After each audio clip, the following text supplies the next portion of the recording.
as a designer, to imagine an Aston Martin in a Bond movie, it's a childhood dream come true. They said to Ronnie, "How can you build all these things?" Ronnie turned to them and almost viciously said, pointing at me, "Anything he can draw, I can build."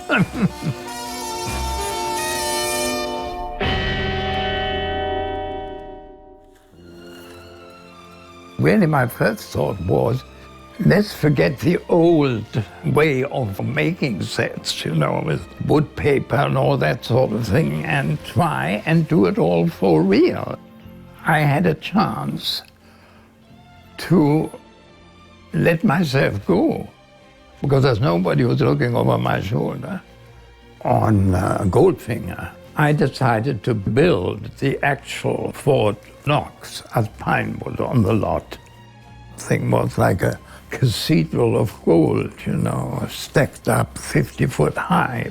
United Artists, after the film came out, had over 200 irate letters from some Americans saying, how is it possible that when our president is not allowed to visit the interior of Fort Knox, you have an English film crew? We were all over the world, really. One day, we fly over this incredible volcano area. When we landed, we all said, wouldn't it be fantastic if our villain has his base in one of the extinct volcanoes?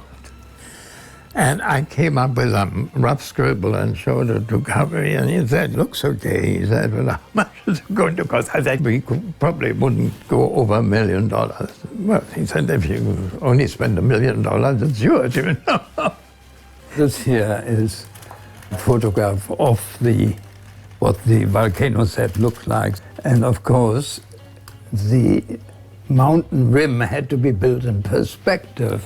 People ask me, why didn't you build it as a model? And I said, we wouldn't have had 120 stuntmen upsiling from the roof, you know.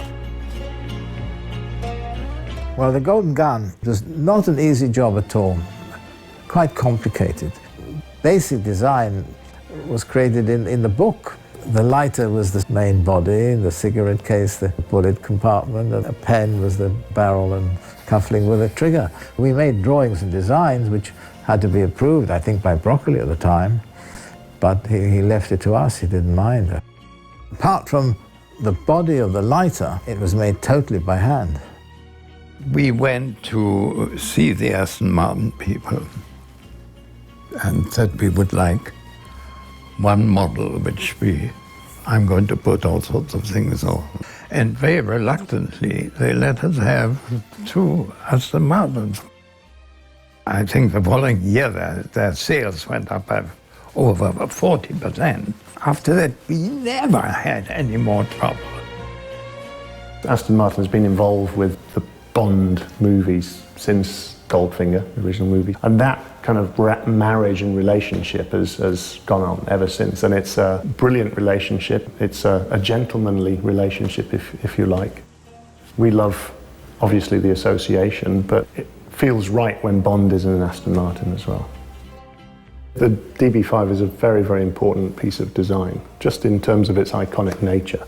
It's very pure, very simple, incredibly elegant, but incredibly well proportioned.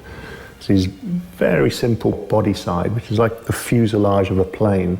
There have been several model of Aston Martin used in the Bond movies, chiefly the DB5, obviously, the Vanquish, and most recently the DBS. Specific to the director's request, something that would be very, very dark, but very elegant, but not a black car, and definitely not a silver car. So it was a colour choice that we actually worked with the director to develop. That then became the colour that went onto the road cars as well. And this is obviously Quantum Silver, because it's a car out of Quantum of Solace. Aston Martin is a British brand. The factory, the engineering, the intellect, if you like, is all British. But as a mark, we're very, very international. Just as with the character Bond, he's a British secret agent, but he's so international. There are great synergies between the character and our car.